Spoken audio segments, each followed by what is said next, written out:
Hello everyone, this is Coach Sean, and we have finished reviewing the hitting video from early December, and we're now just putting together your hitting lessons. There's some things that are common amongst a lot of our hitters that the videotape is showing us, and I just wanted to start by reviewing some of these things so that everybody can become familiar with them, what they are, how they affect your swing, what you can do to correct it, practice drills, etc.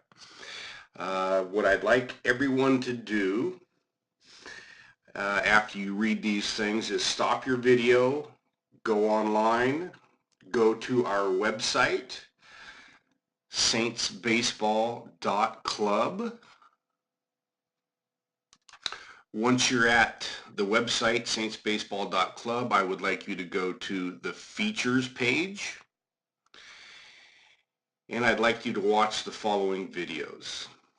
The first one I would like you to watch is Fix Your Flat Swing, Master the Snap Drill. I believe this drill is essential in any hitter's swing. If you do not move your hands, turn the triangle, snap the bat rearward, and pull your hands through a swing, you're not going to have your best swing. You're not going to be able to attack the balls on the corners and things of that nature. A flat swing is going to have trouble hitting outside and inside pitches. What we are trying to build with our hitters is a complete hitter, somebody with no holes in their swing that can attack all the balls in the zone and drive the ball from gap to gap at your 18 to 22 degree upward plane, thusly making each hitter the best they can be. So again, if you do not snap your bat correctly, this drill is perfect for slowing it down, duplicating it, mimicking the process, and is something that everybody should be able to do or know about so that they can work on getting there in the future. So again, I'd like you to start by watching those two videos. I think 3 videos associated to that part of the drill. The second thing I'd like you to watch is casting your hands in the swing. It's the second video on the page. Casting your hands is something that most of our hitters are doing. A large number of them anyway are doing. And casting the bat, simply put, will flatten your swing.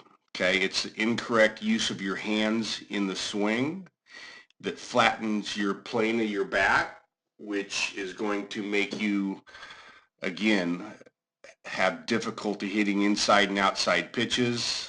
It's going to give you holes in your swing, and this is a great video series so that you can understand what it is, how you're doing it, and again, ways to fix it. So that's very important. Thirdly, loose hands drill. It's lower down on the page, and I have a feeling from watching these videos that not everybody's holding their bats correctly. The bat should be held very loosely, and every one of our players should investigate using a grip aid, whether it's pine tar or the tacky waxy substances, something of that nature. But if you look at a major league on deck circle, there's probably 4 or 5 grip aids that the batters are using every at bat before they go to bat in most cases. And on the Saints team, we've got literally 1 or 2 people using pine tar, and not on a regular basis. So again, I would like all the players to understand how to grip a bat, the best way to grip a bat, why they're gripping it that way, and how it contrasts with what they're doing. And I'd like them to try to mimic and copy the folks in these hand drills so that they can, again, feel the difference in the swing with loose hands. So we've got that video. We've got the Justin Turner's loose hands bat grip, which all that does is show his loose grip preload. Again, very important for the kids to get that, let it sink in, and see if they can change their grip to get their hands and wrists looser in the swing. So go ahead and go watch those and then come on back to your lesson. Okay, now that you've done that, let's talk a little bit about what we're trying to achieve here. In general, a hitter that is approaching 15 years old, or by the time he reaches 16, he should be very proficient at covering the zone, meaning having a swing that will produce a line drive anywhere from gap to gap at anywhere from 16 to 22 degree upward trajectory. A player should be able to hit a pitch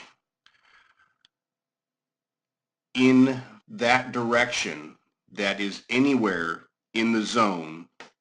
That is a batting practice or soft toss pitch or off a tee. Okay, yes, it's a different thing when you put a live pitcher in there throwing top speed for your age group, but by age 15, 16 at the latest, you should be very well accomplished with the quick short swing that covers the whole zone, that puts the ball into the right place. So what we're trying to do is build that with each player, and what we're seeing from just a few flaws, not a lot of stuff needs to be cleaned up with a lot of our hitters, but this snap drill and how you initiate the swing and casting the hands are the two biggest things we need to fix so that our kids can get on the trajectory of being able to hit a ball in the strike zone where they need and want to hit it. So our goal is trying to get you all in that direction. So that's what we're working on here. That's what we're trying to accomplish. So the first thing I want to show you here is this hitter performing the snap drill. And let's just roll it so you can see it.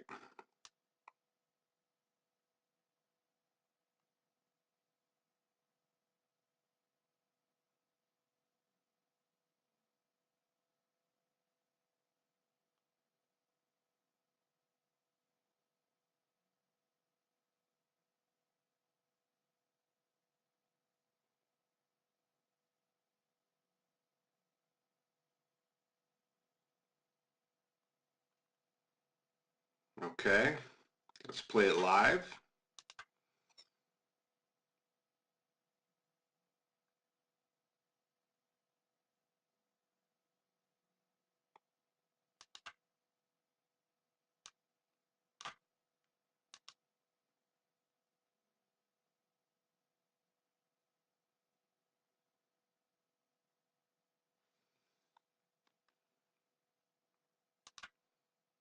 You see how he does it nice and slow, making sure he's keeping everything in its right position with the right sequence.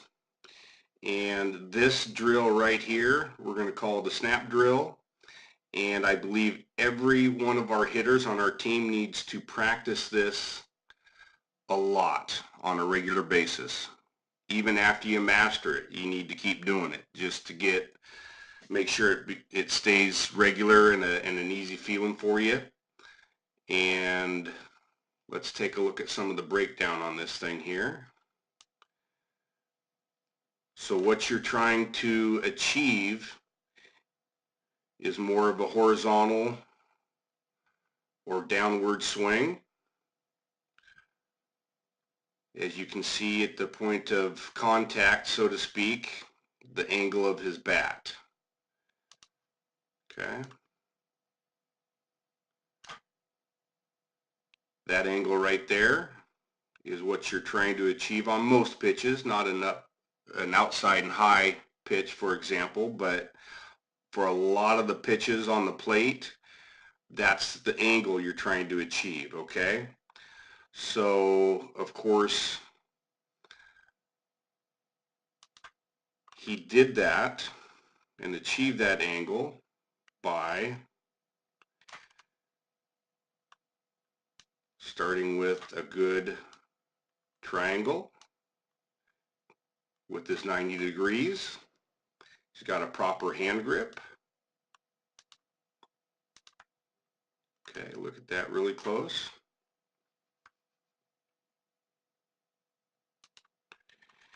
And as you move it forward here, he's snapping the bat rearward. Snapping the bat rearward.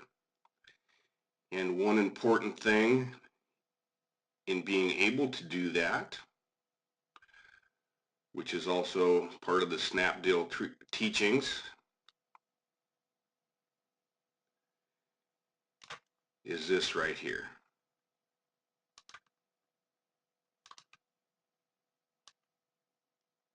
The right forearm for a right-hander, left forearm for a left-hander. This degree should always be close to 90 degrees at all times until you get into the power V, or the tail end of your swing. So as you watch that angle through the swing, you can see he's kept it more or less at contact right there. Okay?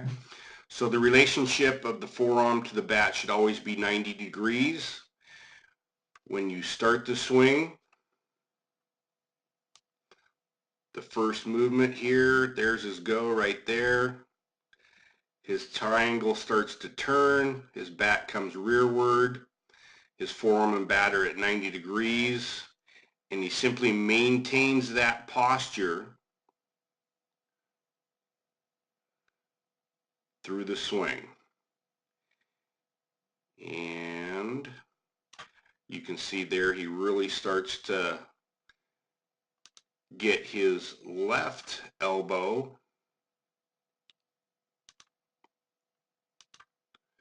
moving forward and around and up, and starts plunging his left shoulder rearward. Okay?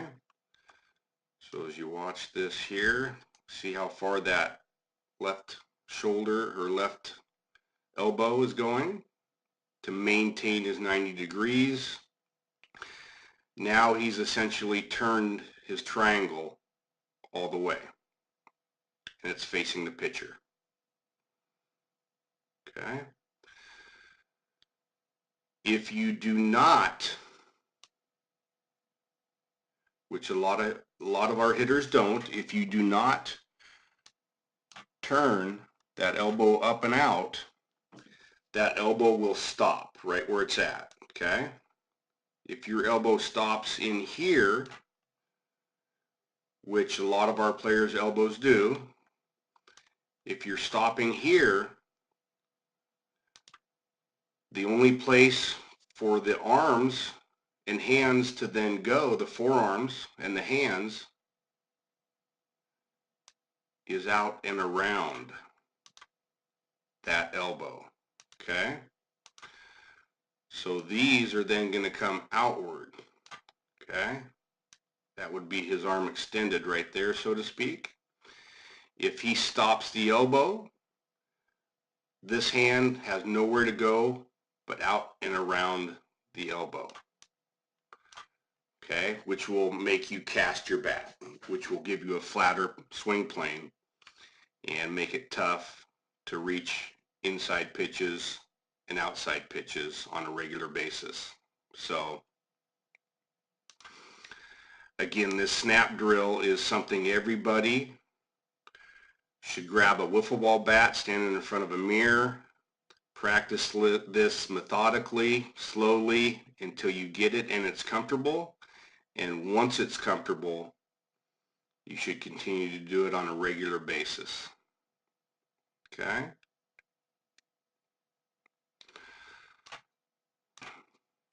So let's flip this for our left-handers. Let them take a look.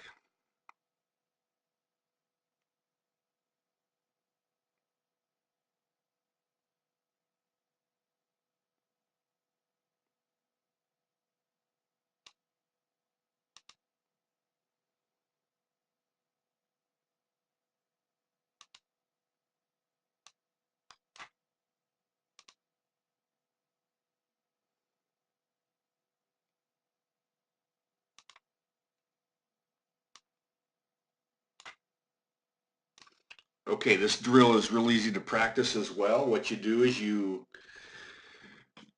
get in the batter's box with a tee, you get your feet lined up, you take and you measure the distance from the hands to the sweet spot of your bat, and you get in this position, put the bat near the ball, you recreate this whole position right here, and then you simply back it up to your load and you slowly proceed between the 2 points until you can do it quickly and correctly. Okay, so I want everybody to work on that. I want you to do it at home. I want you to do it in the cages, at practice. I really want everybody to concentrate on gaining what it feels like to start your swing like this. Very important. Okay, here's another version of the snap drill. It should also be practiced with one hand. This is the portion of the drill where you're concentrating on a 90-degree or a perpendicular angle, 90 degrees from the bat to your left elbow or right, your forearm or your right forearm if you're right-handed. Let's watch this gentleman demonstrate the drill.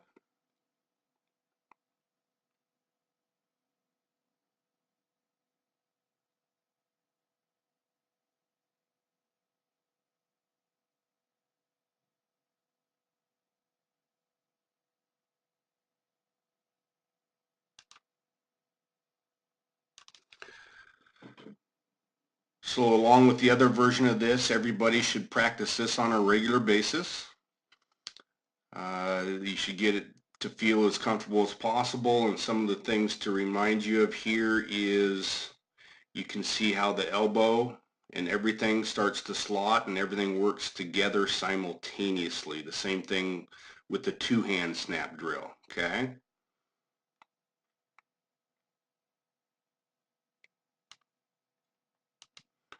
So now we've got this flipped for right-handed players to see what it looks like.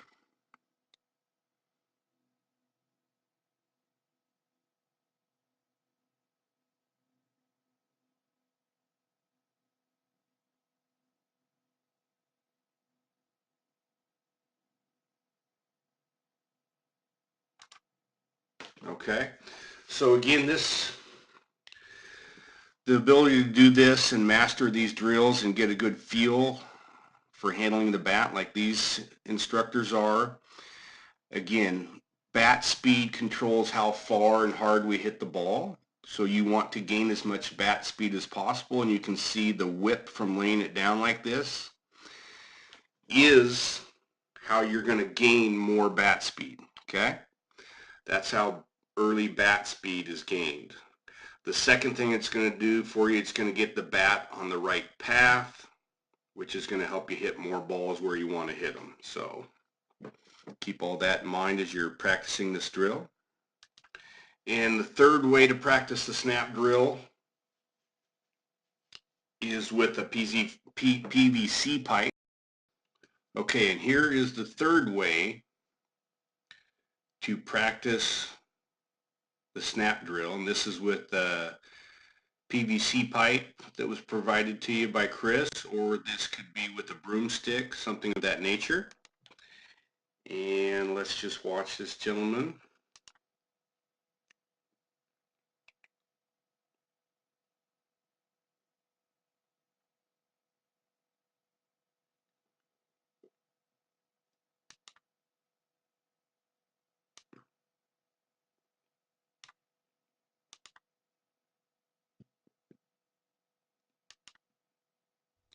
You can see how he moves everything simultaneously. Everything's firing at once. The snapping of the hands, the slotting of the right elbow, the upward movement of the left shoulder and elbow to turn the triangle, and bam. Okay, now again, this is exaggerated. You're not going to exactly swing this way every time, but it does show, and by exaggerating, get everything moving in the right direction on the right path.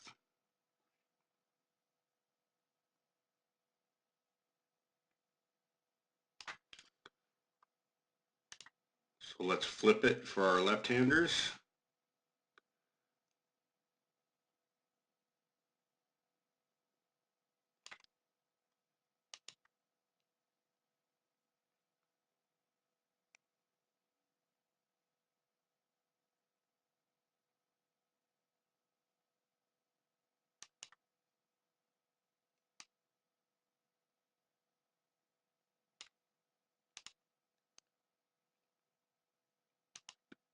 Okay, so there are the 3 ways to practice the snap drill, and I highly suggest everybody masters these drills. Get them looking just the way these instructors do in the video.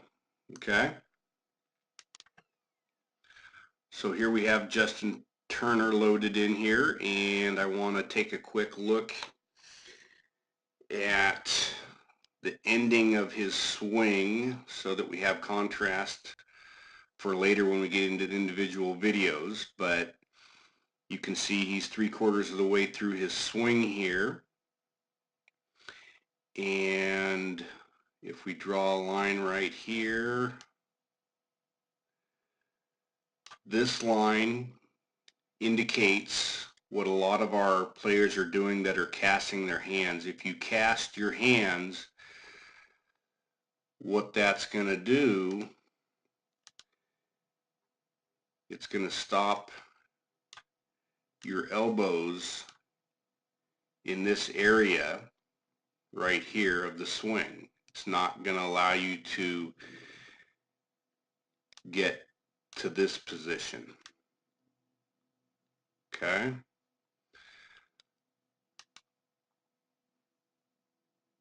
So again, take a quick look at that and then parlay that into your swing and see what the differences are. But if you do stop your elbows and cast the bat, that's what's going to give you the rotational, flatter swing. So here is Aaron Judge, and let's look at his full swing. Again, look at the same points. As he's 3/4 of the way through his swing here, before contact.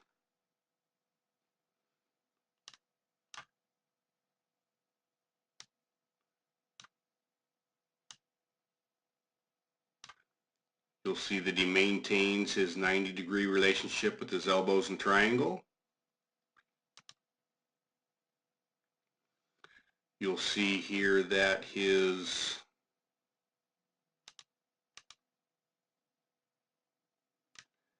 elbow is way up by his shoulder.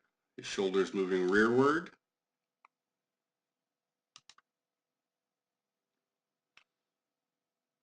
And it appears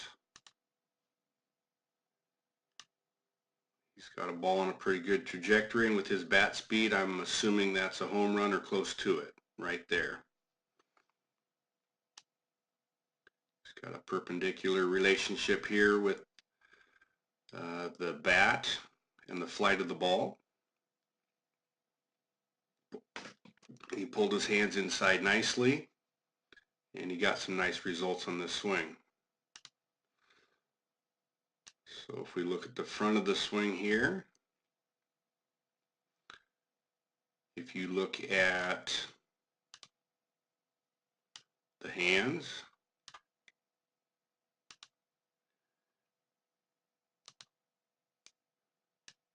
and the elbows,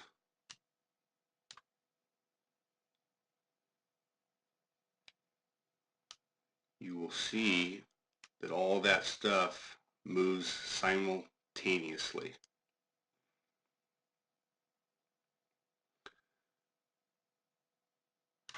You will also see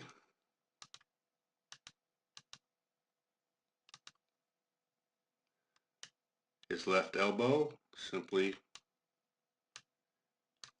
goes upward,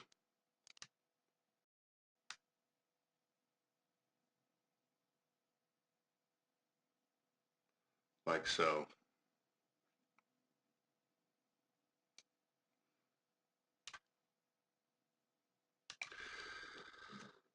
So let's go ahead and get into the individual lessons, and we'll discuss some of this stuff in further depth as we have you on the screen here.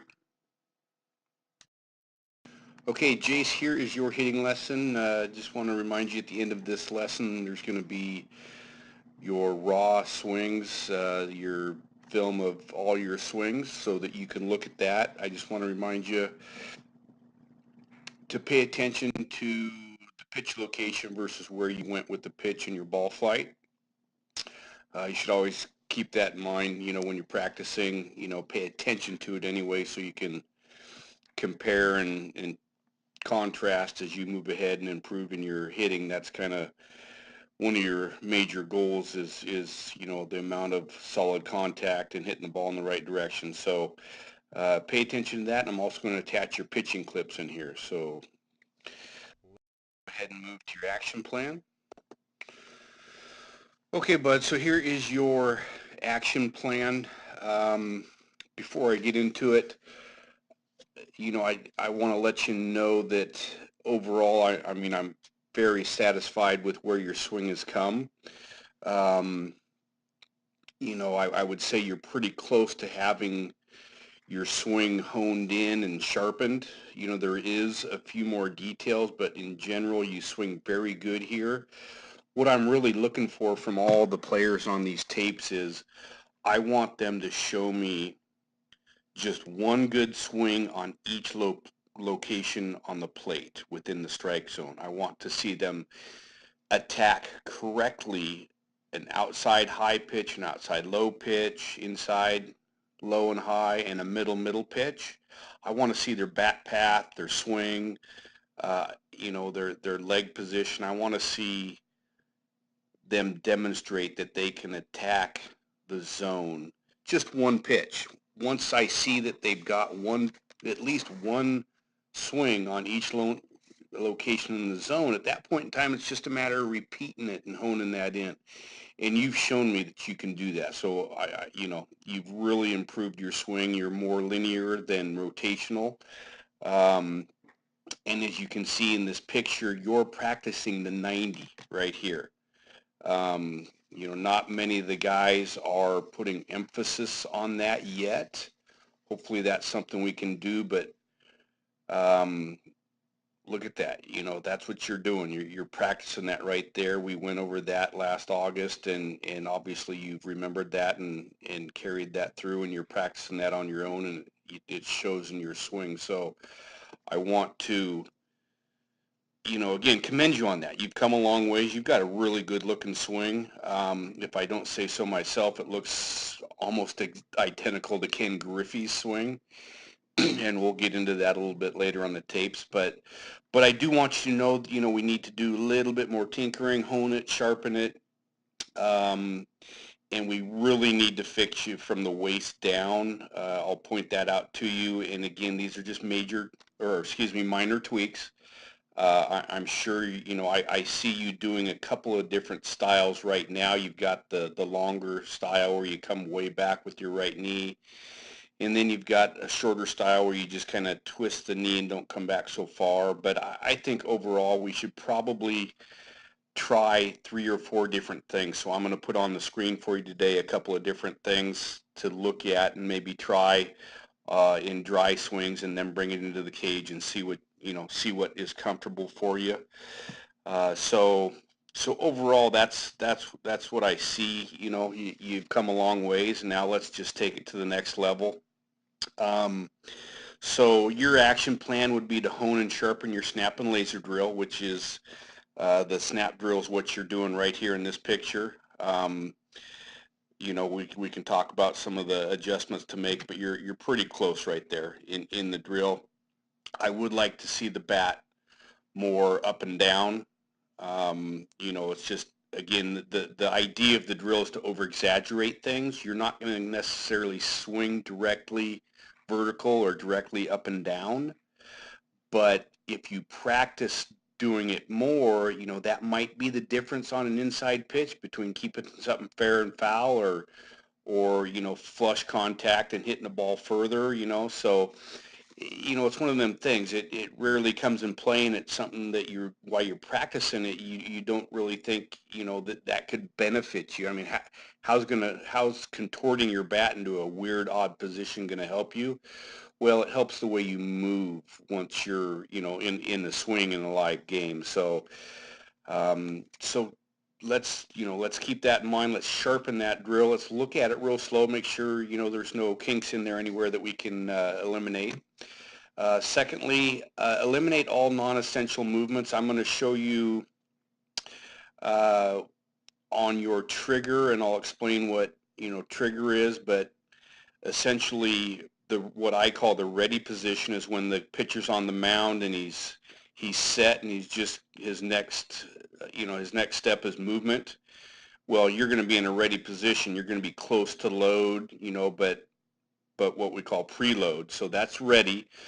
Then there's the load. You know what the load is. That's where you put your hands and arms and get your body ready to trigger. And then the trigger is when you start the hands, when you initiate the swing. So we've got the ready position, the load position, and the trigger, and then the follow through. So essentially, so we're on the same page, that's how I label those portions of the swing. But you'll see on your trigger, you got a little bit of, it's not overall a huge detriment to your swing. You're probably going to do okay if you decide to continue with it, but I'm just going to show it to you. If you can eliminate that, great. As well as your lower half, you got a lot of non-essential movement with your lower half. So what we know about swings is they should be as simple and quiet as possible. That way your brain's not, for everything your body does, your brain is working to tell it to do that.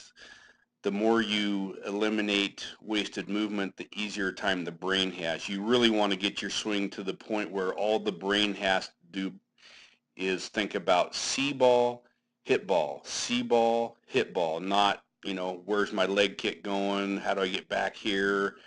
I've gone backwards, 12 inches to coil for the swing, and now I got to go forward.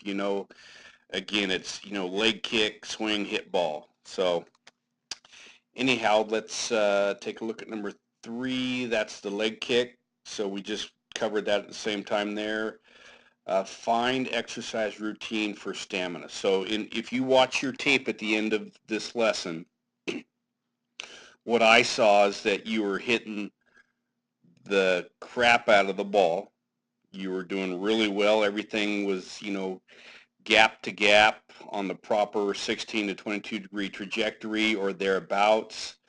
And it was consistent. But as you can see, as you get to the tail end of your swing session, you start missing the ball a lot. There was 4 or 5 in a row where you maybe didn't get flush contact or even a foul ball. That's due to stamina. Now, I know that you came off a sore back. At this practice, it was still probably a little bit sore. I can't remember the exact timing of it. So that very well could have a lot to do with it.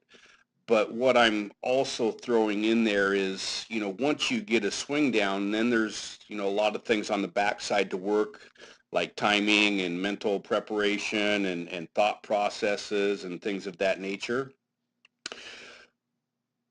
But I would also like to throw in there, your exercise routine that's going to gain you stamina. I would say, at least by age 16, which you guys are, fast approaching, a kid should be able to sit in the cage for half an hour and not really see a whole lot of difference between his first swing and last swing. You want to build consistency uh, in contact. You want to build consistency in repeating your mechanics. So being in the proper shape, the roll weight, core exercises, and anything else you can add to that, that stuff's important. So I know you're an active kid. I know you're probably already doing things. All I would tell you is, make sure you're doing the right things for your swing. So If we need to visit that together, let me know. If you got a routine, great. Maybe we should talk about it, make sure there's nothing simple to add. And then lastly, the roll weight's part of that, but that is probably the biggest thing in the equation is the roll weight. Don't forget to do that 3 times a week. So let's get into your film here. Okay, so while I've got it on the screen, I just want to touch on this. You are seeing here not even being asked to do this, and you're performing the snap drill right there. So that's telling me that in your head you have knowledge that that's a very important component to building a good swing. So what I want to tell you is that is something that you should make part of your, not daily routine, but every time you step onto a field or every time you step into a practice situation, you know, you should do this a little bit. It's just a reminder. Baseball is a game of reminders. It's a game of a lot of little things put together to make a big thing. And there are certain things along the way that are things that you should do every time you're on a baseball field or every time you're practicing offense. So let's hone this. Let's look at it. You're pretty close there. You got a pretty good idea of what you're doing, but if you watch the snap drill that I've attached here, you'll see that there's some differences. So tune into that, keep that going. This is something that you should do, maybe not on deck, but at least when you're in the hole in a live game. Every practice you should do it a little bit, or do it a couple times before every other at bat, or sit there and do it for 5 minutes before during warm up. However you do it, it's something that you need to keep etched in your memory. So that's the importance of that drill, and I just wanted to point that out to you that you're doing. That's awesome that I see you doing that. I really appreciate that. So let's get into your vids. Okay, so here's a rear view of your swing, and I don't mean to start on a sour note, but you have just taken this pitch that is outside and you ground out to the first baseman.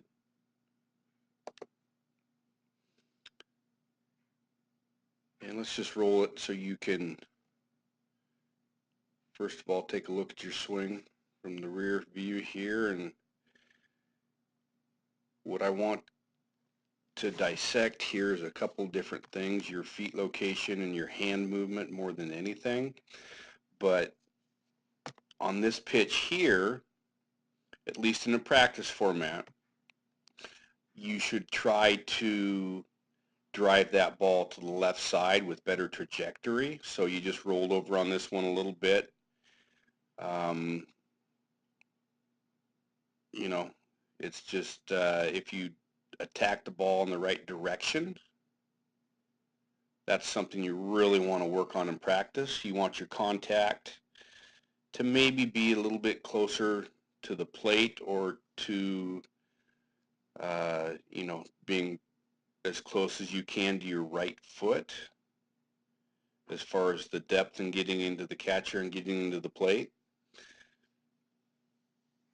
But the big things I want to talk about in the swing, because that's just those other things, that's just a launch issue, and you've demonstrated that you can take a pitch the opposite direction, and you've shown that you try to do it on a regular basis, so I'm not worried about the rollover here. But if you take and you line up your toes and draw a line off that, you're going to see you're pointed out to the shortstop.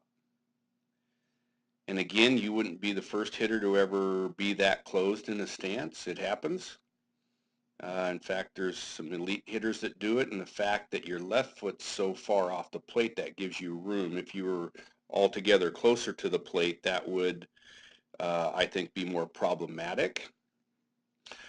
But again, what we're doing is we're trying to find each player's best swing.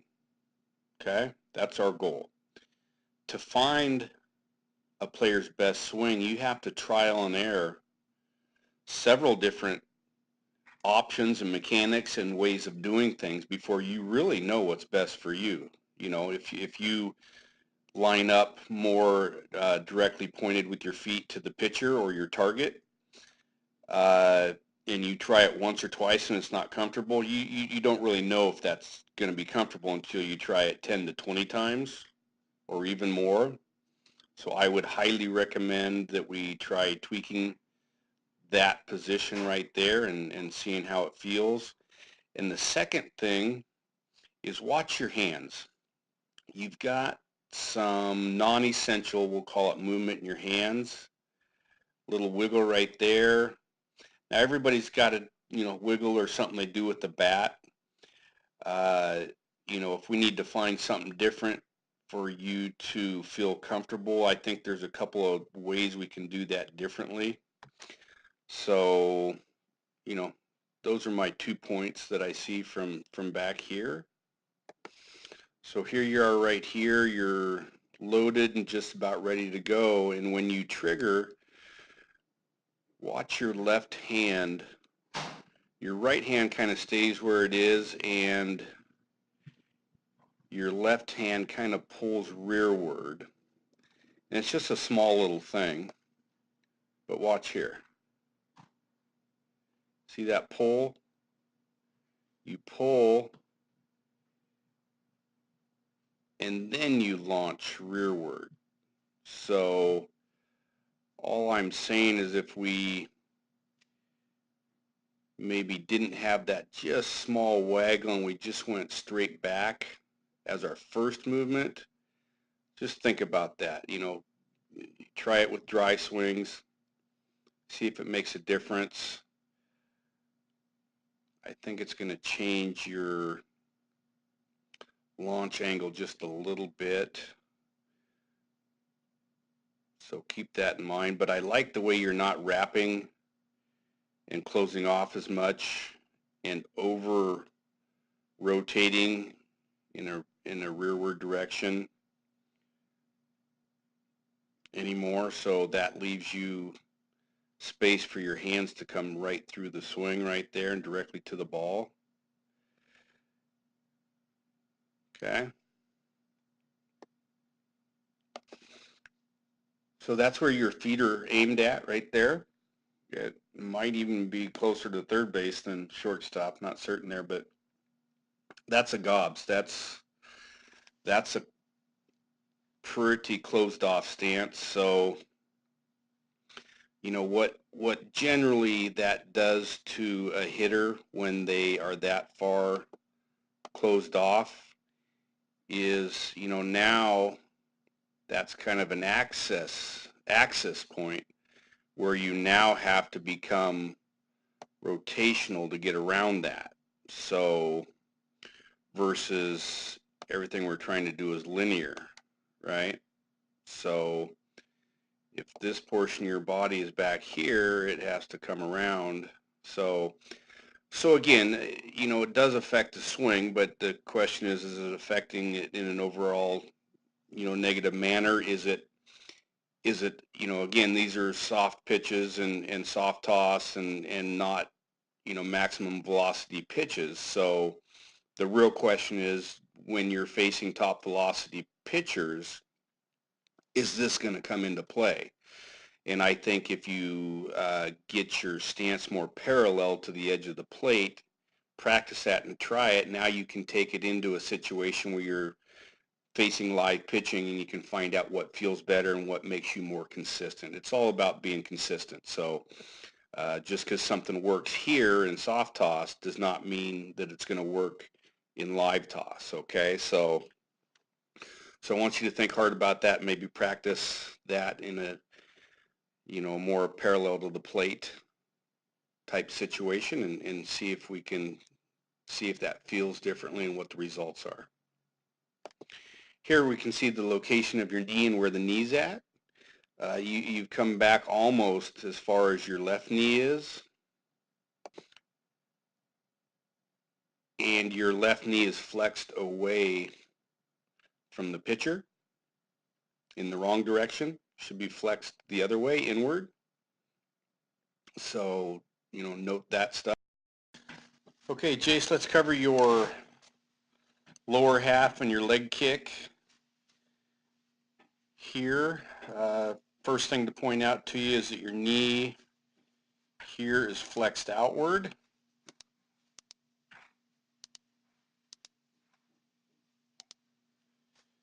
As you can see right there. You got a lot of rearward lean to you. Okay. And this is your ready position. Again, ready position is just in the box waiting for the pitcher to do something. Load is where you go to next. And then triggers when you move your hands and start the swing. And then your follow through. So you in the ready position, and when you go to load, you can see even how much further back you are. And then when you get to load, you're in this position here. Okay, so just take note of that.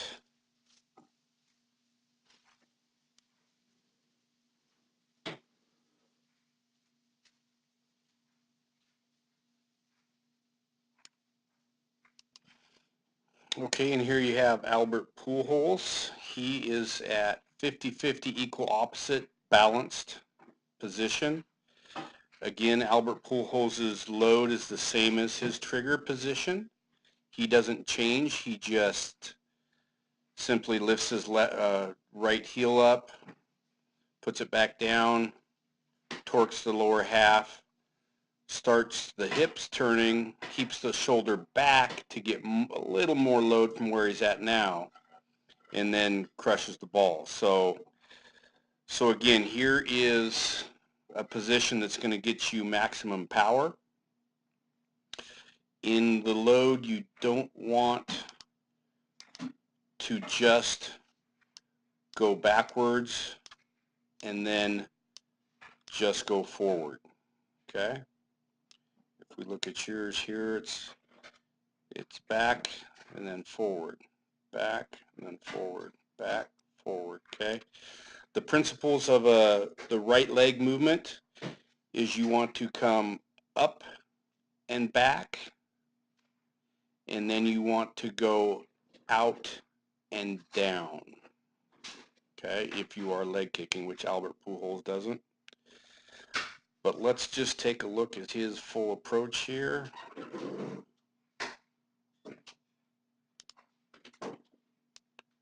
So in this picture, he's already got his right heel lifted. Okay, you can see he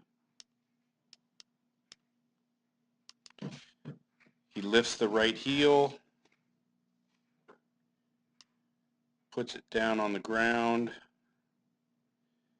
and then torques.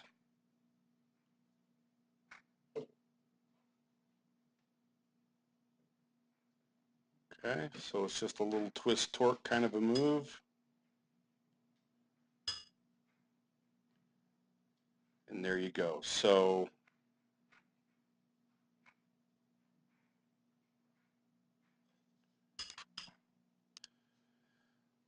if you were to practice what Albert Pujols does, or practice shortening your leg kick, what a swinger does is he figures out at what distance his feet apart after he kicks and comes back down.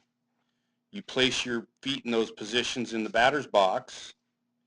You get into your load and trigger, and you swing without moving your feet. Okay, so that is what J.D. Martinez is doing here, and J.D. Martinez does have a leg kick, but he practices without moving his feet so that he can learn to isolate and practice and move his upper body only and make sure everything on the top half is working properly. Okay, this is a very common practice with elite hitters. This will also help you become better with your time to impact. So again, even if you have a leg kick, if you practice without the leg kick, that's teaching your body how to just instantaneously with load, swing the bat, swing it correctly, and become quick with your hands and your snap and your trigger and your 90, put it all together and just practice it.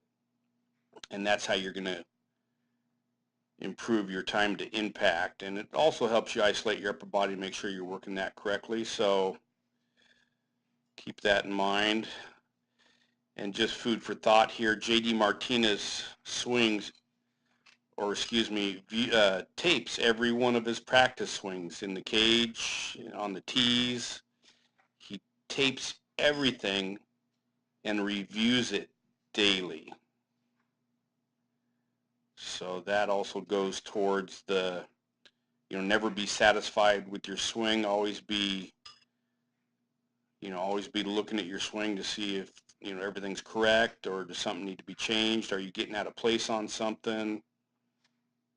So keep that in mind as well. But that's how J.D. Martinez does it. I think he hit, I don't know, 340 something with 43 bombs, 130 something odd RBIs, and he's got a World Series ring this year. So food for thought there for you, bud. Okay, so just to give you an idea what some other hitters look like here, you've got Mitch Haniger in the box next to you.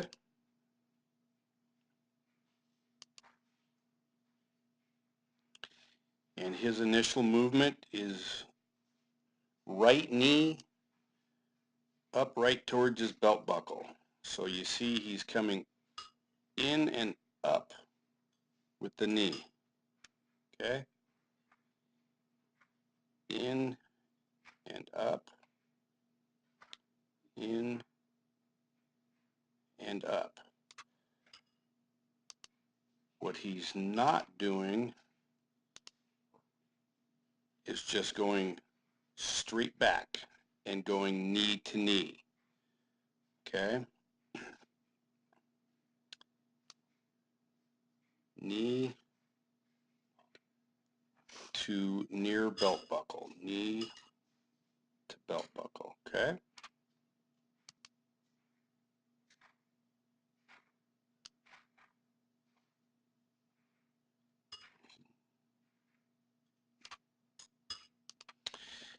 And then he's going from belt buckle downward and outward to this point.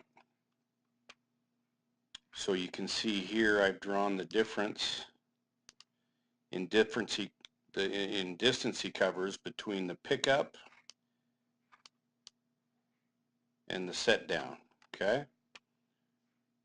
So knee at belt buckle, down and out,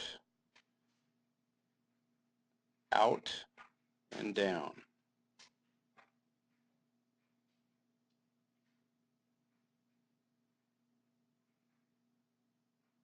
Okay, so the leg kick's going to help with momentum. It's going to help generate power. There's a lot of benefits to a leg kick. Everybody does it except a few players in the game. But the one thing to really point out here, other than how they're moving, the importance of coming downward. You hear a lot of people and coaches say, come downward and attack the ball.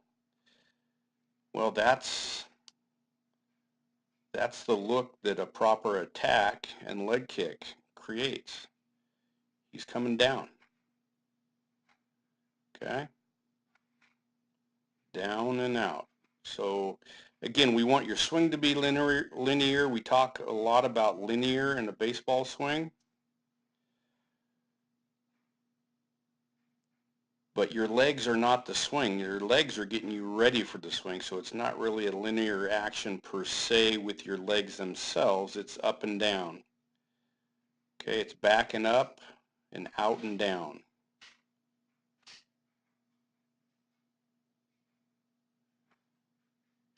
You know, there's all sorts of different leg kicks, and again, I suggest looking at a bunch of different ones. Salvador Perez is a big leg kicker. Nelson Cruz is not a big leg kicker. We'll cover a couple of these other guys here so you can see them and you have an idea of all the different ones you can choose from and practice and see what works for you.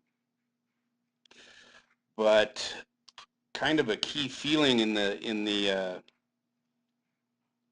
leg kick is there's kind of a hovering aspect to it. Once you come up, you're kind of just hovering. You're not, again, just coming back and going forward. There's a little bit of a hover and a kind of a cocking of the hips, if you will, and a certain feel to it, but you don't want to just come back and then forward. The other benefit to a leg kick is you can speed it up or slow it down to help with timing the pitch. It's just another tool that you put in your arsenal to do that, where I'll show you what Nelson Cruz does. He's got a different timing aspect to the way he moves his legs. And there's other various things that, you know, you can build in your swing to help you out with that. But there is a video. So it's a YouTube video, so go to youtube.com, type into the search bar Matt Antonelli, comma, the hover drill, okay? He's going to explain in depth and give you a lot more pointers on leg kicks, and it's just good knowledge to have. Again, everything you do and all the decisions you make on what you want to do in baseball should be knowledge-based decisions, meaning you should know all sides of the story, all the information possible, so that you can make an informed decision on what's good for you.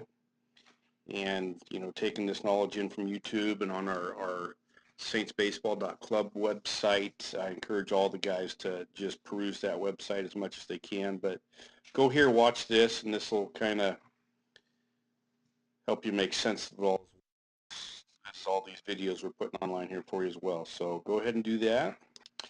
And before we leave Mitch Haniger to go to our next hitter, I want you to pay close attention to their hands here and their arms in the swing and when they load and how they load. But the snap drill and how you release your hands backwards to enter the bat rearward into your swing. We talked about that little movement you had from the rear view. We brought that up. Just want you to watch Mitch here. You know, he loads. As he's standing to his front and his back, you see he doesn't really move the hands front to back. He's got no non-essential movement in his hands. He's just moving essentially his 90 and walking away from the hands just a little bit. But he's not extending the elbow. I mean, he's not arm barring. He's getting that movement from stretching his shoulder, you know, and so, you know, just look at that. It's a really good launch and trigger he's got. But more importantly, that little waggle you got right there, you can see right here, you're pulling the bat down towards your back versus moving that hand rearward first, okay? And then you got Mitchy Boy here. He's just more or less rearward, okay? As he begins to turn the triangle, of course. So, you know, if you're attacking an outside pitch, you might drop it a little bit more towards your, you know, backside than you know, rearward towards the catcher. If you're attacking an inside pitch, you're going to drop it maybe a little bit more outward. You know, again, you're going to get in line with the ball. But just note the differences there.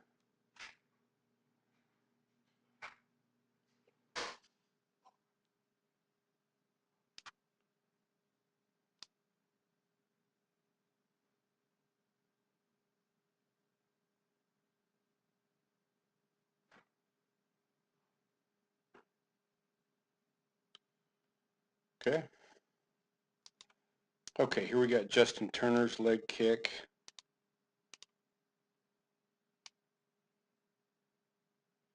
Okay. He goes a little bit higher than Haniger does, it appears.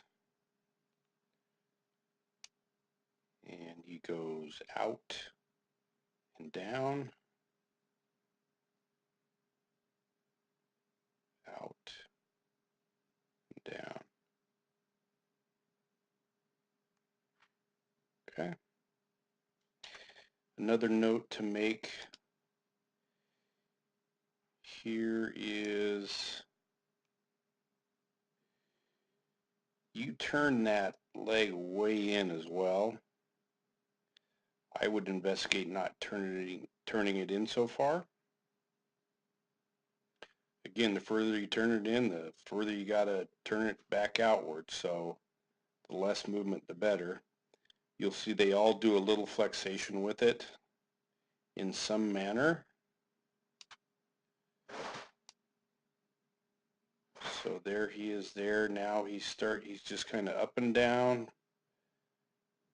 He starts to flex it as it's hitting the ground, and then he turns it a little bit more. But he doesn't turn it inward as much as you do there either. So keep that in mind. I don't see many players turn it as far inward as you do.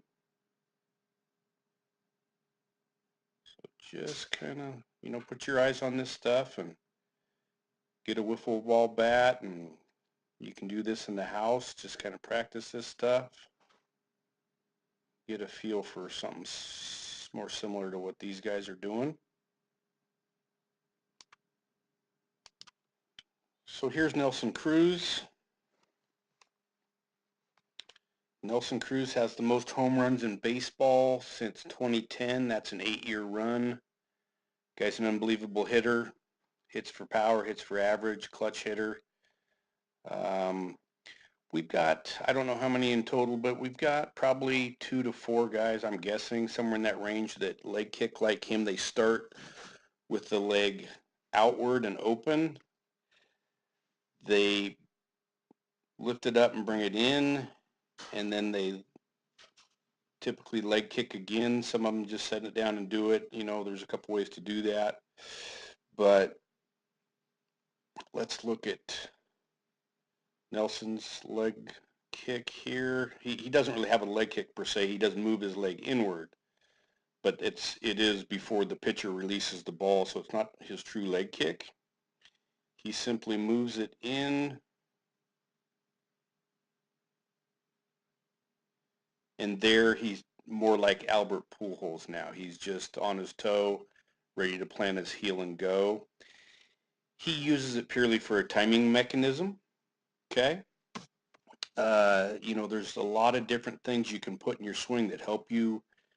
You can speed it up or slow it down depending on how you're reading a pitch and have your kind of dance with the pitcher. And that's what Nelson uses his for. Probably there's a little factor of the vision in there too. Although not many of these platers are really changing their head position. They're just changing their foot position. So it appears to be more of a timing mechanism, but right behind Albert Pujols, I would say Nelson's got one of the more quieter swings in baseball, and it's sure working for him. It sure worked for Albert Pujols. But here you go. He just moves it in, and you can see he doesn't have a whole lot of extra. He's already way up there with his hands loaded and ready to go. Steps away with his hips to get just a little more stretch in that rubber band, and then boom, everything goes. Okay. But when he's in the, I'm going to call this his loaded position.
Okay, so that's probably enough about leg kicks.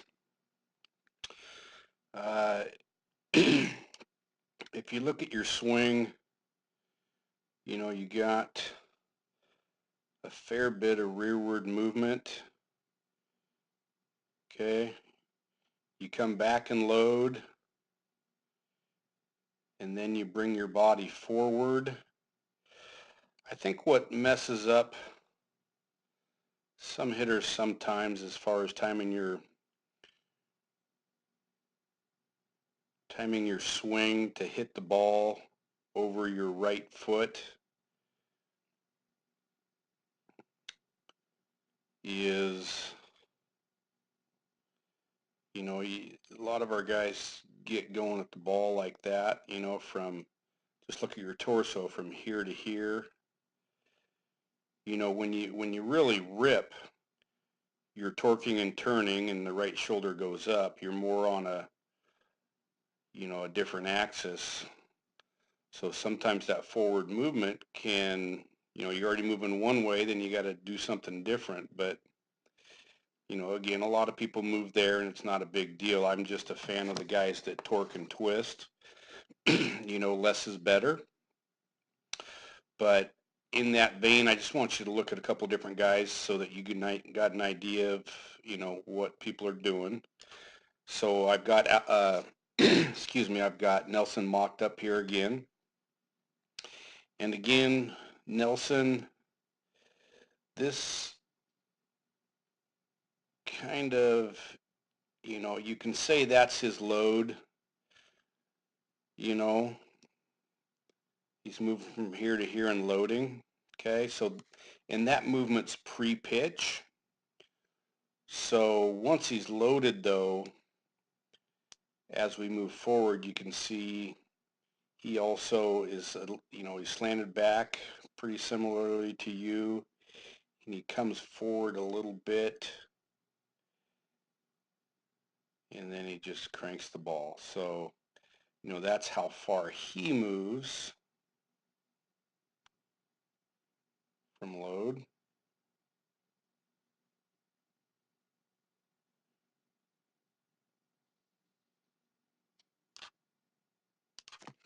So, and here you are. There's your load. You start, you move about, almost a full body length and full head length out of there.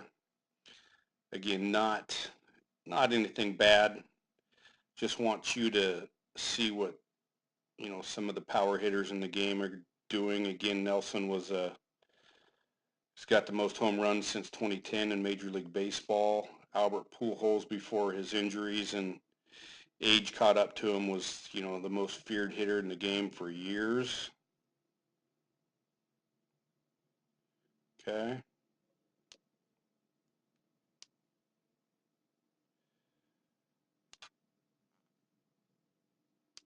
Another point while I got these guys up here is, look at Nelson, how far he's leaning back there. Okay.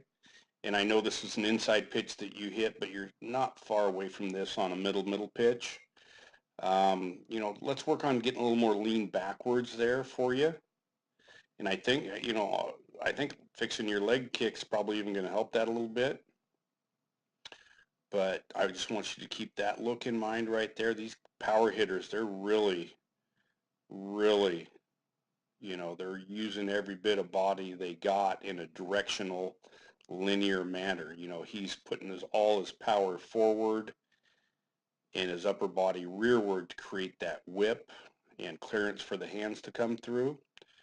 But, it's just like whipping a towel. When you send the towel forward, you pull it back hard to create your snap, and that's exactly what a swing is. It's no different. Same identical principle.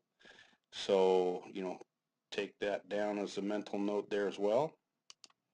So let's jump back to Albert real quick. You can see this dissection of his head and body movement here.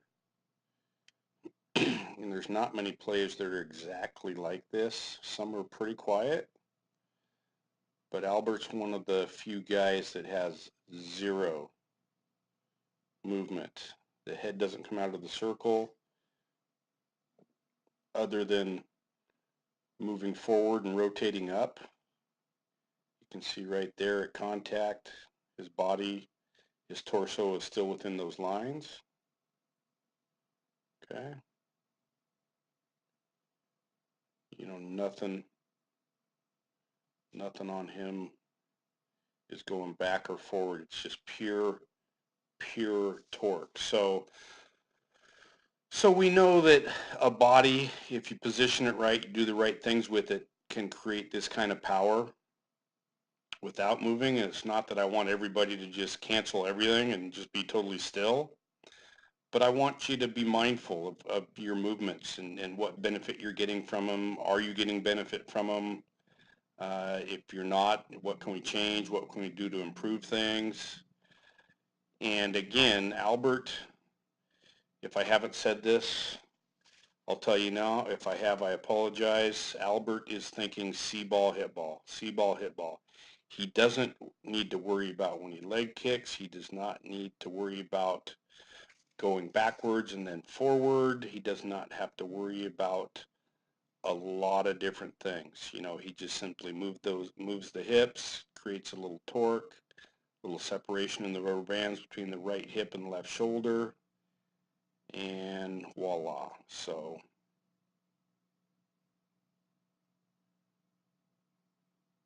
there you go. Okay, so here you are with Mitch Haniger. Again, we've got two very similar pitch locations. Yours is a little bit further inside, I venture to guess.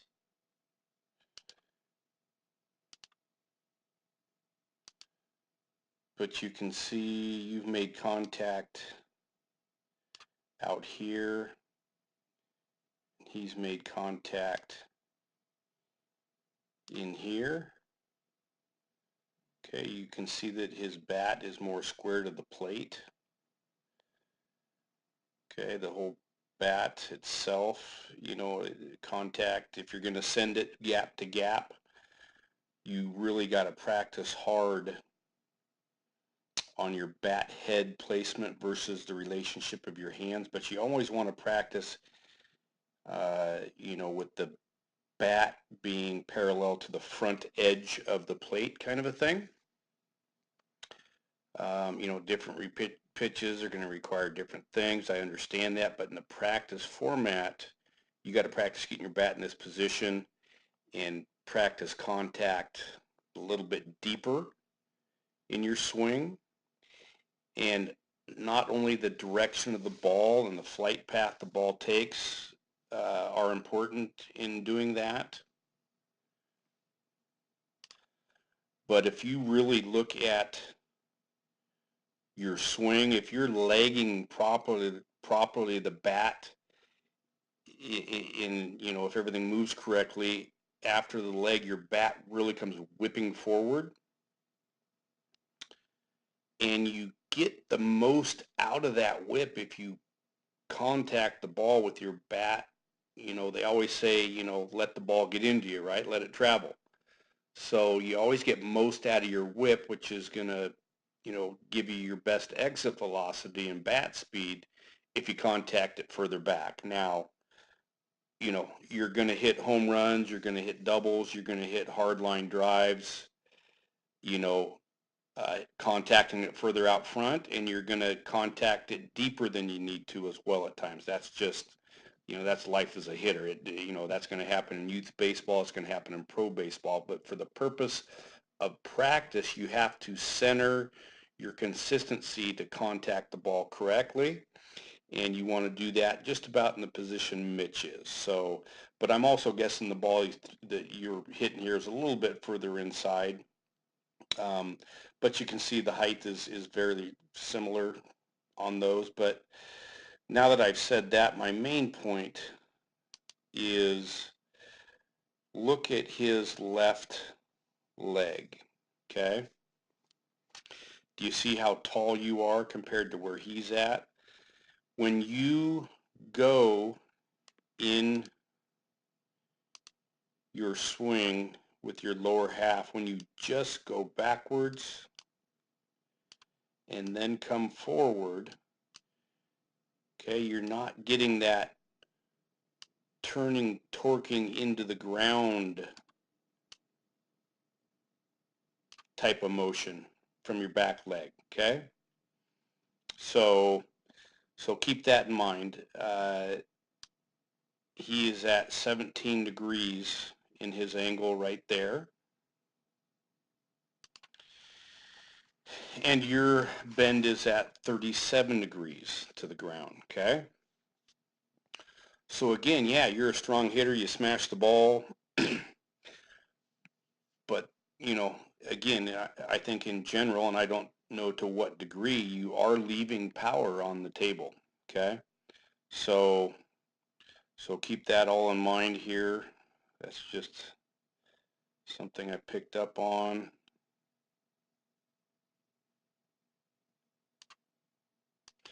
You can see the degree to which he has fallen off the cliff with his right shoulder gone backwards compared to yours. You are at a 76 degree angle. Mitchy boy is laid back a little bit further at a 62 degree angle. So there is an FYI snap or shot for you. I want you to see the torque. I really don't see a lot of players go this far. I'm sure there's plenty. A lot of people just, you know, get really good torque in their feet, but Mitch gets to the point where it looks like he's going to snap his ankle from turning so hard. Okay. So let's get to your down the line view. Actually, before we go, let's line you up and just compare the two swings in general so you got something on tape to look at. Okay, I'll just roll this back and forth slowly for you so you have on film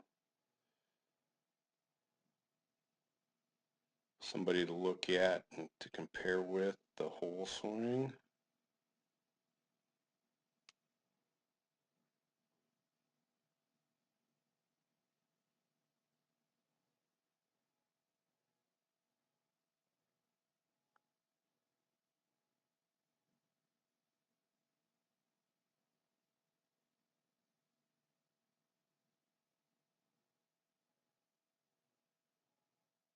So again, right here, watch the difference in your guys' bats. You can see he cocks his down with his hands a little bit to the front of him in a leg position, bat wrapping we call that, to get a better angle.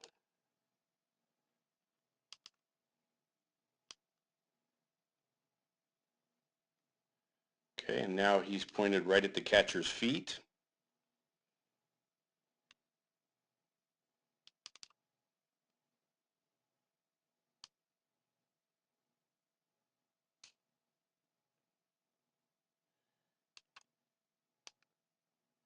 At your deepest point, you're not far off, but not quite as deep as he is. So just watch those subtle moves and how he gets to that position, but you can see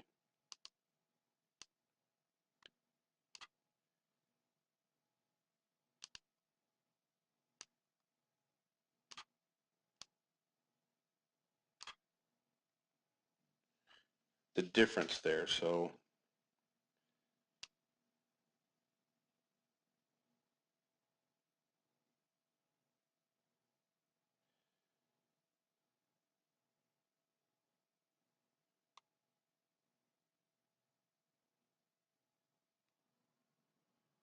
you're getting some leg right there. You're laying it down, but you can see you're laying it down behind you more than Mitch is laying it down bat head to pitcher, bat knob to catcher.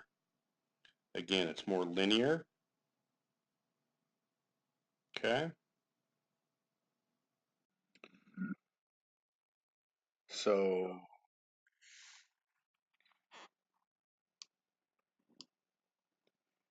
Here is the right-handed Jase. In case you ever wondered what you look like as a right-hander, this is it.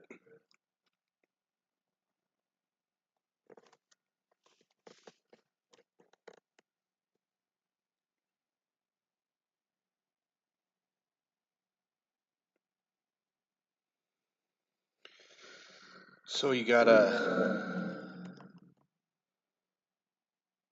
pitch here that looks like it is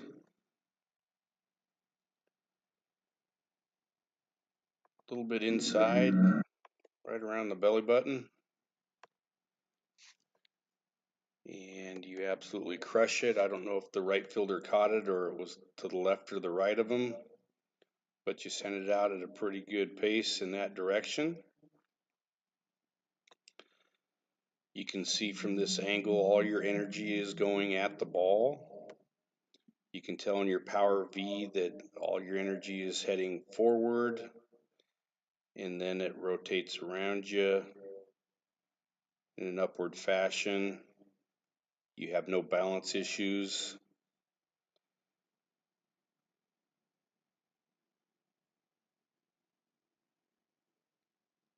If you look at your left hip and your left shoulder, or excuse me, your right hip and your right shoulder, you're still a little upright in your spine angle. We're going to visit those topics here as we move along. But for all intents and purposes, you've really come a long way on this swing. I want to commend you on working on it.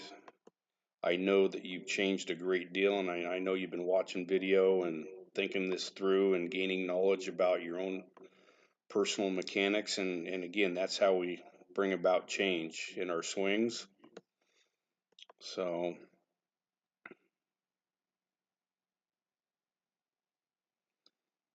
just take this in, knowing what you know now about your lower half, see how it works here. Envision the changes we've talked about. Try to think through what changes that would make, but changing that lower half and torquing it like Freddie Freeman does, like you'll see coming up here. It's gonna make you look a little bit different in a couple of areas.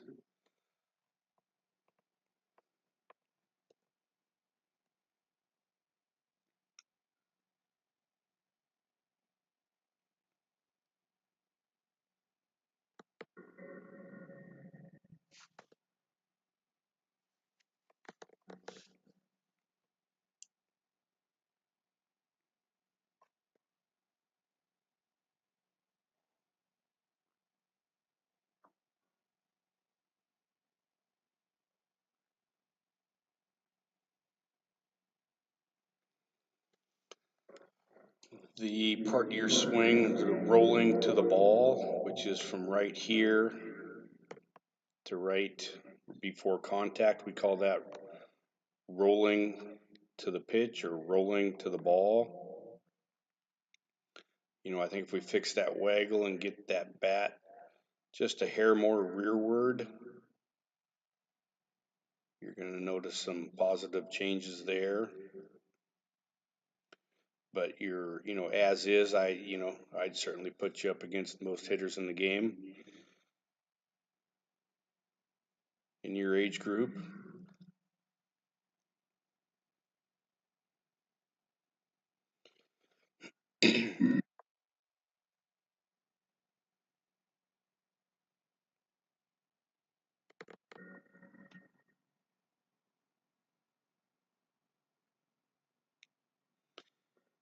Again, you can tell that the ball's got plenty of exit velocity because you're getting extension and whip. Your contact is in a pretty good position. It's not too far out in front of you here. You really want to, in the practice scenario, let the ball travel, let it get as close to your right front foot as much as you can in the practice scenario. Depending on the pitch location, inside pitches, you're obviously going to attack further out. Outside pitches, further behind your right foot. But whatever the pitch location, just try to do the right thing in a practice scenario when there's not top velocity from the pitcher. Okay, so here we have you mocked up with Griffey.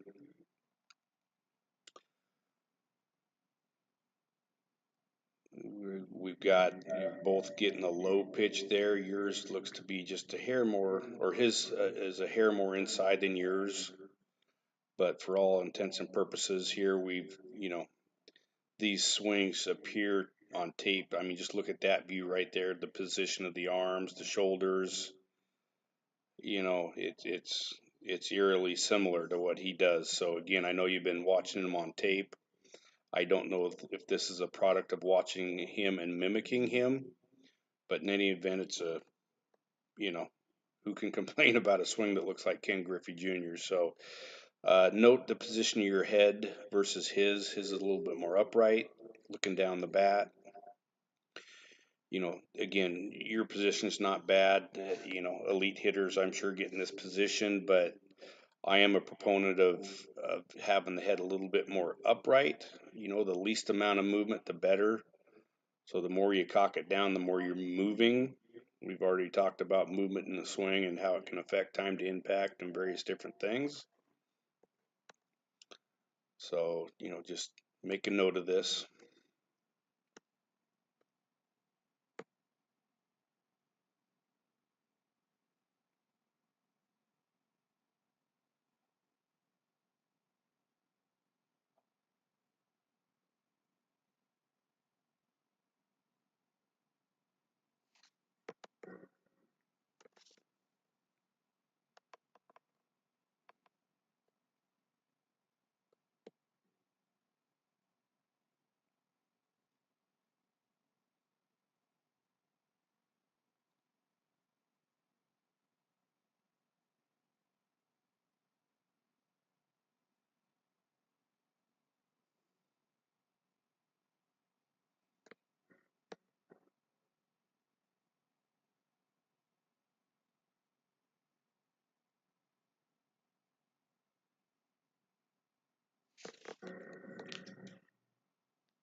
Sorry about that. I got interrupted there, but let's just roll this here. Let you look at all points of the swing, see where you differ, see where you're the same, see if there's things you can change.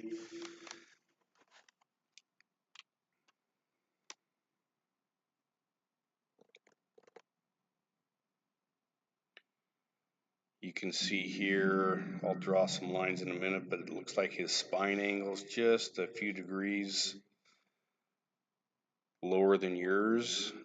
He's got his shoulders over his toes just a little bit more.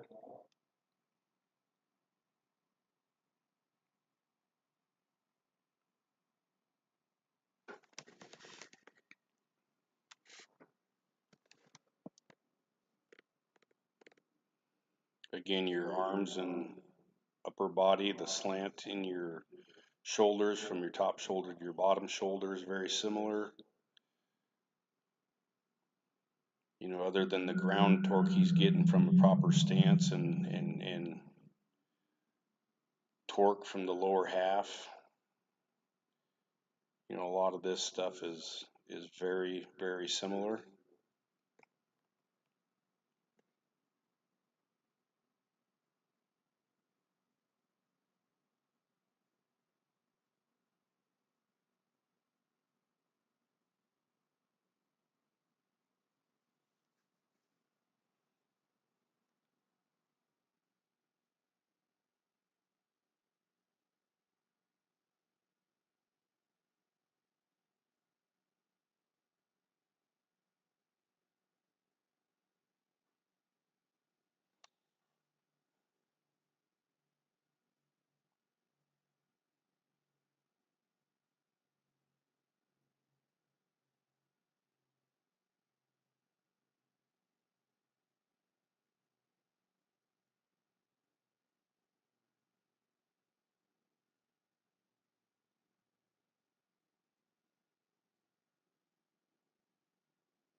Look also at Ken when he's entering into the swing. You can see he drops down on the ball more, and I think that's all fixing your leg kick.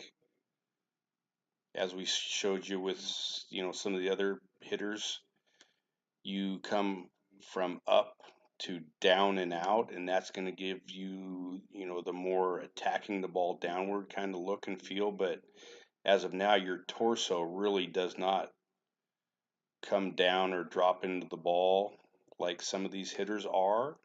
But again, I think that's just fixing your lower half. Again, we'll reevaluate you after you come up with a couple of different stances and leg kicks that you like. But just make a note there as you watch, kind of why we're watching this stuff, is to pick out some of the differences. That's one of the main ones I see. You can see his torso drops down a little bit. And again, that's, it's not absolutely necessary, but I think it's going to help you move better and get you a little bit more consistency and hopefully, if we can, a little more exit velocity and power.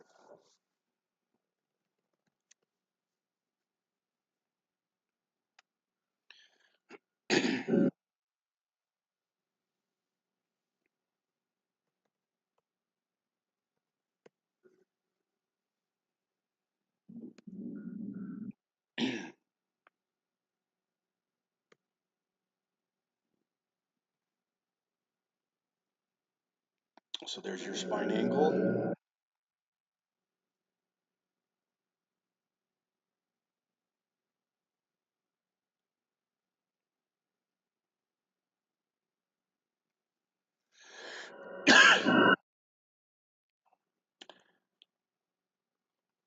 If you made a little adjustment like that, drop the bat differently with the snap drill just a hair and without that waggle, I think those two minor adjustments right there are going to make a positive difference in your swing. So digest that, give that some thought.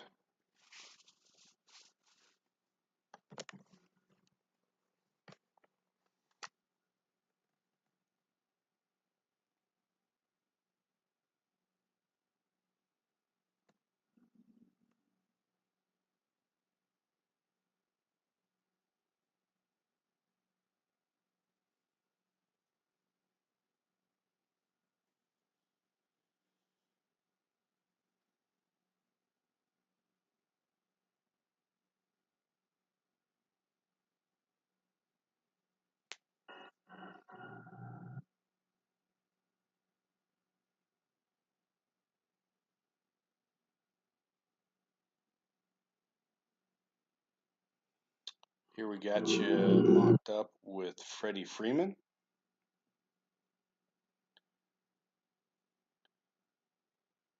Freddie Freeman is a very accomplished and high thought of hitter. A lot of people call him the best looking lefty in the National League. Some people say he's the best pure hitter in the National League.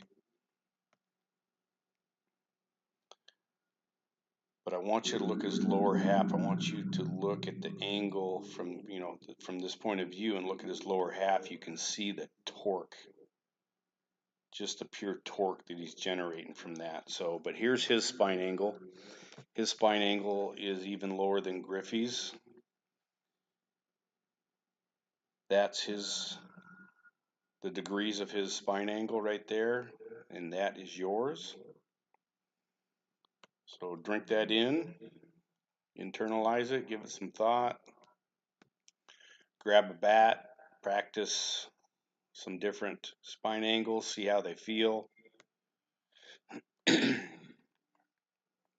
Watch his right hip. You can see how he just thunderously takes that thing upward, as well as the right shoulder, upward, backwards, falls off the cliff. You can see he's got a little bit more extension than you have there. His foot's already down and pushing back. I don't have the clip of him doing his leg kick, so we can't see how far his body drops. But we'll deal with that when we visit your new leg kick.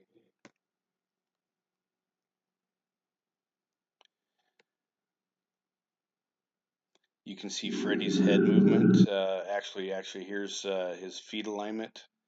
You can see he's pointed right at the pitcher. He looks to start a little bit closed, but then when he torques, you can see he gets a little bit straighter towards his target. You're a little bit straighter in this one than you were from that view from behind. So again, you're moving around in the box, and that's the importance of finding a consistent position in the box for your feet.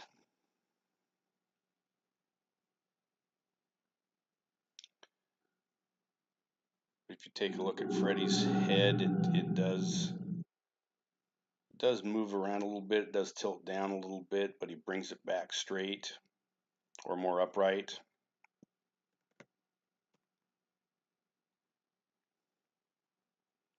So again, that's why I don't condemn yours, I just think you might want to try a couple of different things, see what's comfortable, see what works. But here's his right hip and his right shoulder. You know, he's just throwing those things up and as far back as he can through massive torque with his legs, push back with his right leg, falling off the cliff, leaning the body backwards or the shoulder backwards, which takes the body backwards.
Just take this stuff in, put it in your memory banks, do your comparisons. Now you have tape to go back and watch.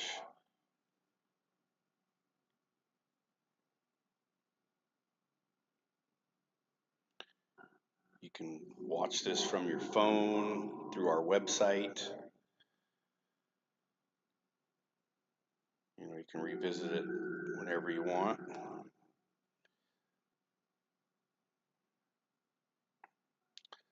So here you are attacking appears to be a high side of the zone right around the belly button. Looks to be just right at the middle of the plate, kind of a middle away pitch at your belly button. And here's what I'm commending you on. You've come a long way in your swing.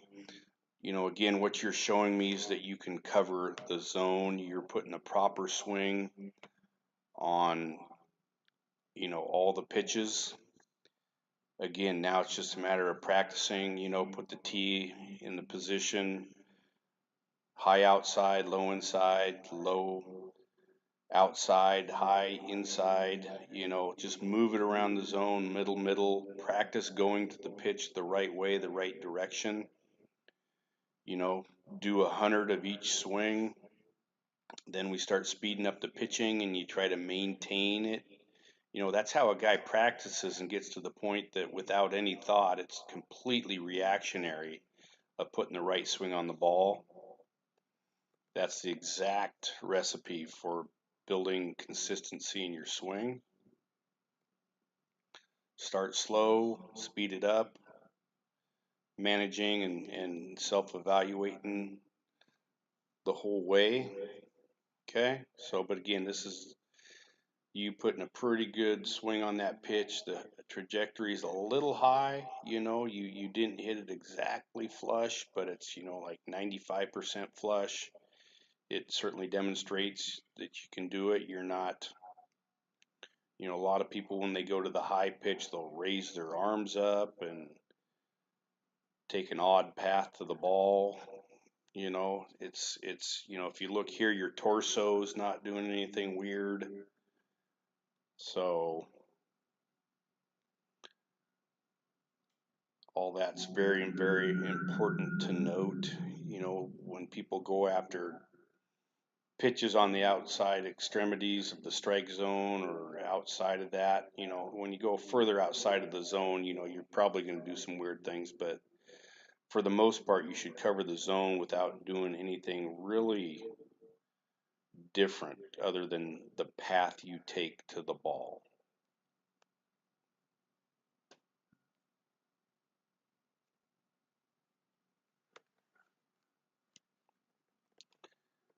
Again, just looking at your spine angle.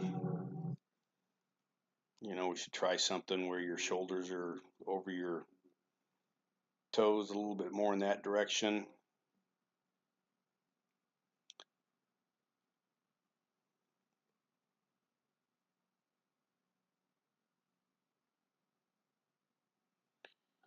Here's another pitch. Again, you hit it pretty darn well. The trajectory might be a little high, but it's hit pretty well for the most part anyway.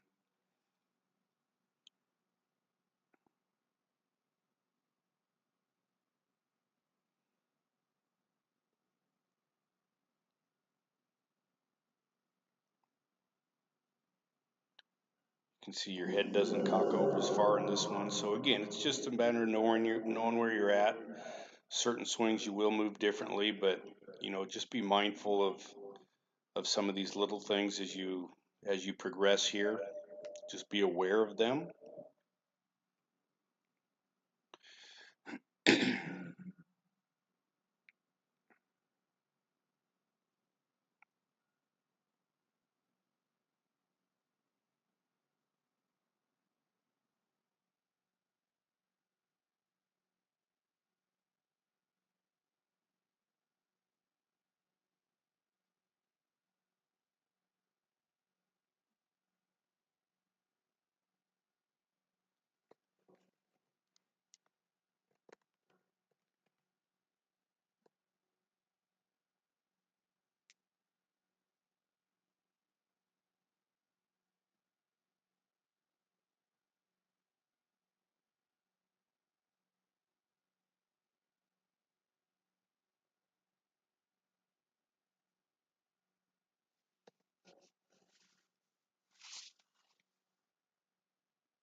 So here's you pitching. I'm going to mock you up with Abram. I'm not going to get too in depth with the pitching. I just want you to study yourself. So when we get to the point where we're breaking down the pitching film and dissecting it, that you get an idea of what you're doing.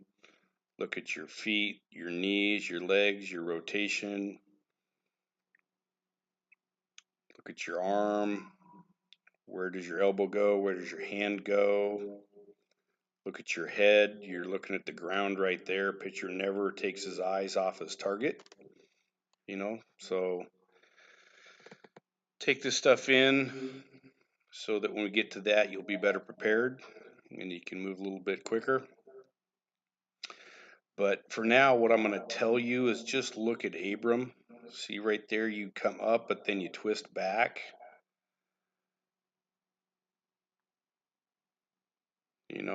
I'm going to mock you up with Abram in a minute. You can see him. He just goes kind of just straight up, left knee to right shoulder, no twisting.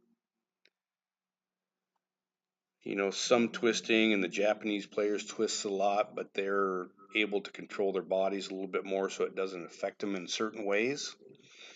That's why I showed you guys the bucket drill where you just bring your foot up.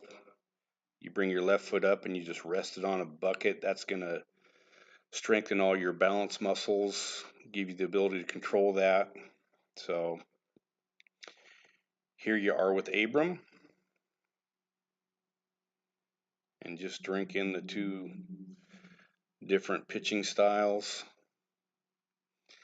The one thing, that Abram does well is, he gets the most out of his movements. He's got no wasted movement. He's got maximum torque, maximum leverage. He stays gathered right there before he comes apart. His scap load looks really good.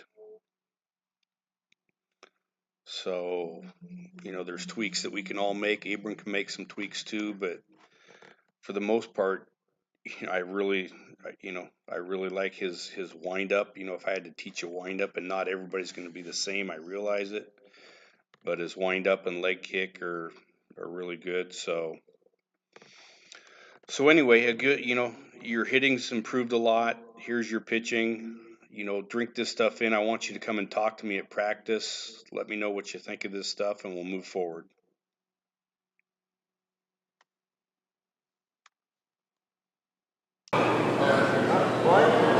Oh, sorry.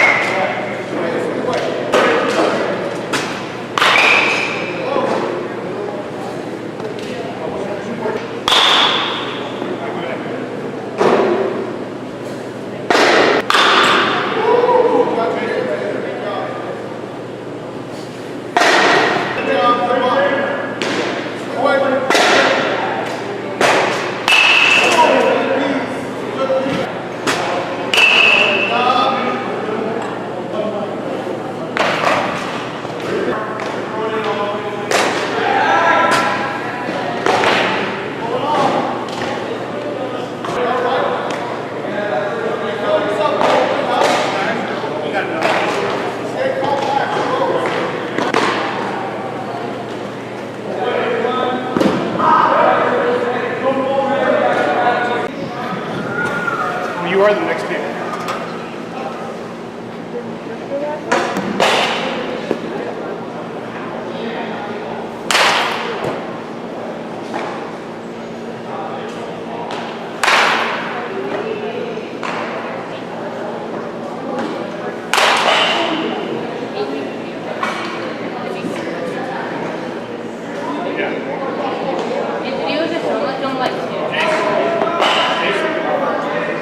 No, I'm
Okay, I need 5 good hits.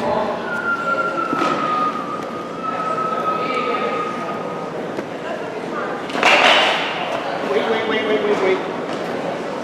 Go. All right, good.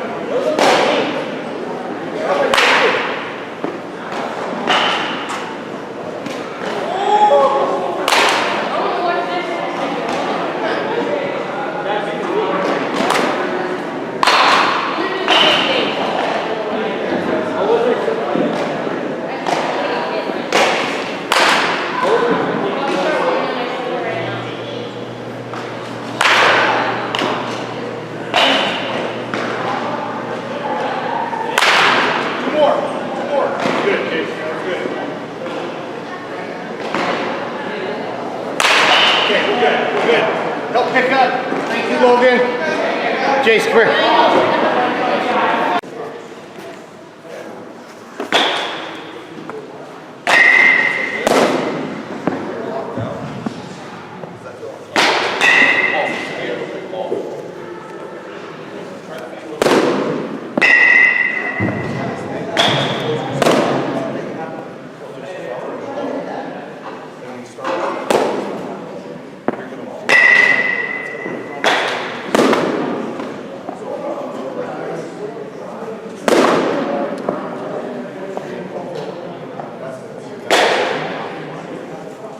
Go up.